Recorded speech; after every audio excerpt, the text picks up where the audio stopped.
Some churches will be reopening for services, but you know that many institutions have had to change their mode of operation. Some have had to lay off workers and venture into other areas of business in order to stay afloat. The church has not been spared. Now, most of them have had to resort to virtual services and adopt web-based church management software or applications for effective administration. In a moment, I will be speaking to one of such developers providing services to churches. First, though, we want to bring back this report by Prince Appiah, which takes a look at how COVID-19 has affected church-dependent businesses. Make its way in the local assembly of vehicles.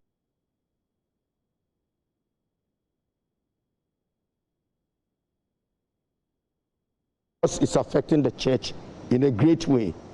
It's like having a company. You are running the company, and for 2 months, you don't have any income. Pastor Ransford Obeng is head pastor at Calvary Charismatic Center in Kumasi. With a congregation of about 3,000, the church's economic fortunes have dwindled as group worship remains on hold due to COVID-19. We have more than 15 security officers. They run on shift.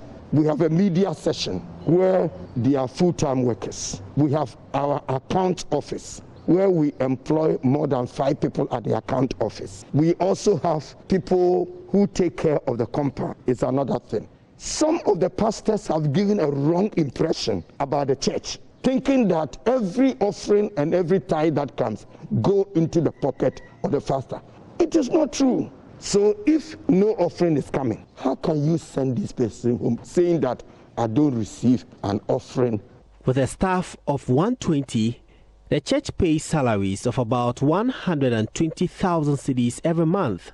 This is in addition to an annual maintenance cost of over 200,000 cedis. We have over 120 people that the church every month give them something. So if for 2 months the church is not running, no income is coming, what do you do with these workers?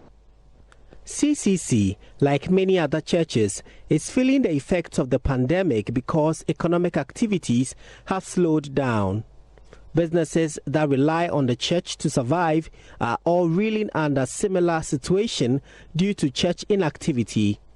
Ban on social gathering also means no programs, and by extension, no or little outdoor or mass media advertisement. Anita Kuma is the chief executive of Hype Advertisement, who says churches constitute about 70% of outdoor advertising contract and revenue.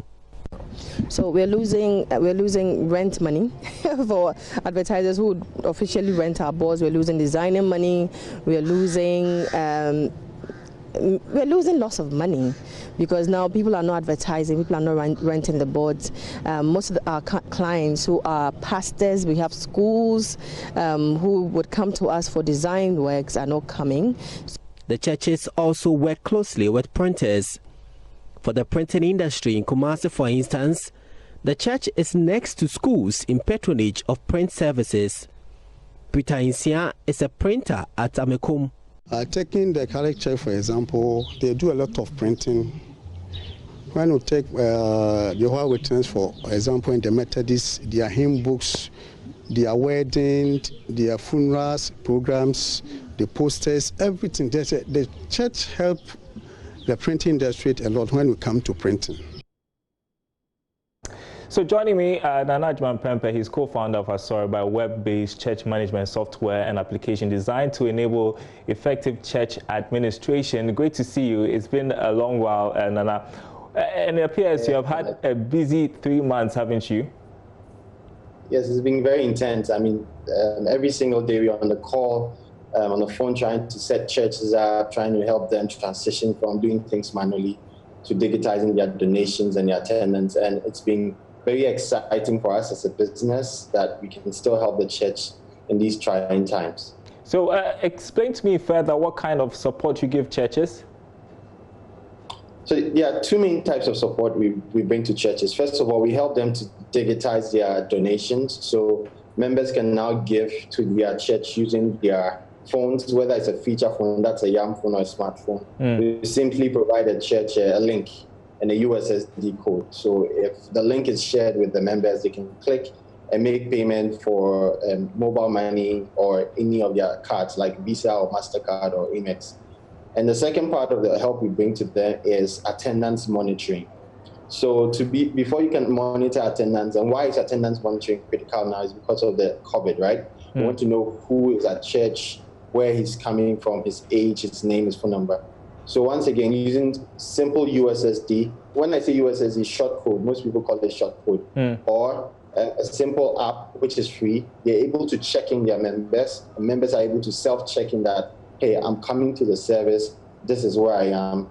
And what that does is that it builds a database over time, of every service and every person who attended. So primarily payments and data, and our payment solution is free. We know churches are having a lot of challenges. And as a matter of fact, one of the things we are doing to help churches very soon is to begin to provide a free health insurance cover for its members. And that will be rolling out very soon, so that health and life insurance at the very basic minimum, because we know the value of the church in the community and the weight of responsibility on the church. Will be alleviating that load very soon. Okay, that is interesting, especially the insurance bit. I mean, a few years back, people wouldn't have given this a chance. People wouldn't have even thought of, patronizing your services. And this is what COVID-19 has the opportunity, I guess, COVID-19 has presented for people like you in this business. Silver lining, isn't it? Well, it's not something to be too excited about as a business, because COVID has had a very negative impact on everybody.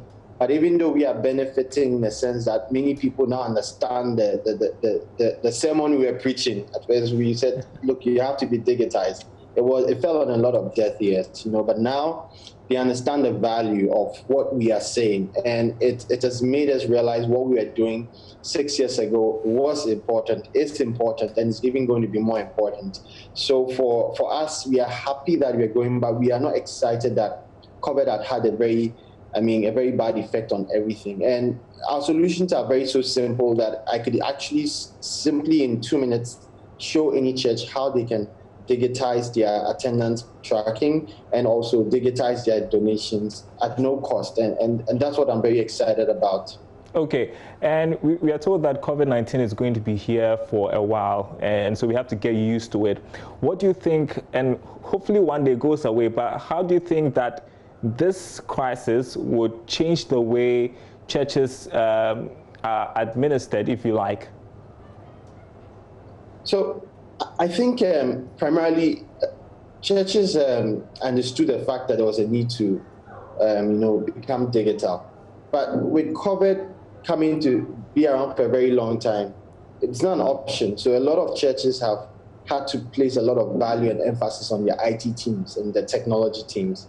And what is happening is a lot of churches are beginning to invest in they're beginning to invest in solutions that we provide. A lot of churches have signed up on Zoom. They're having their Bible studies. I'm a pastor in my dad's church, and we have our prayer meetings on Zoom, on Facebook, and a lot of churches are beginning to find a value. So what is going to happen is they're going to actually take it seriously. Technology is going to become part of the church, especially mobile technology, because a lot of people access these things from their handsets. So what we've done is that we've designed our solutions to be mobile friendly. All you need is a simple phone, and whether you have internet or not, you are still able to engage. And I think that's going to be the next trend. Okay. Thank you so much, Nana Jima-Prempeh, for speaking with us this afternoon. Perhaps I would be following your Sunday sermon virtually. I don't know. Great to have you.